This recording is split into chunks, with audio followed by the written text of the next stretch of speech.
When the HOA president, Linda Carver, spotted the empty plot of land at the end of Willow Lane, she saw opportunity. To her, it looked abandoned, neglected, and ripe for reassignment. What she didn't realize, or pretended not to, was that the land already had an owner, Marcus Bennett. A quiet man who inherited the lot from his grandfather, Marcus had grown up hearing stories of how his grandfather bought the property back when no one else wanted it.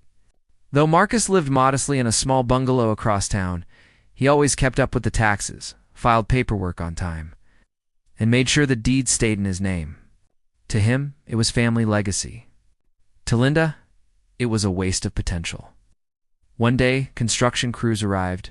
Marcus drove by to find bulldozers clearing the land, workers hammering frames, and signs boasting future luxury villa designed by Carver Estates.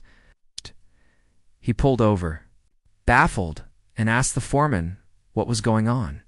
The foreman shrugged. HOA project. President's orders. Marcus could have intervened right then.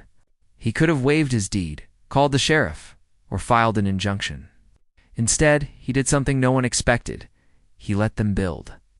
Day after day, he passed by, watching the $6 million villa rise, marble columns, infinity pool, glass walls overlooking manicured lawns. Neighbors gushed about Linda's vision. She held cocktail parties for investors, boasting that the property would become the crown jewel of the neighborhood. Marcus kept his silence, waiting.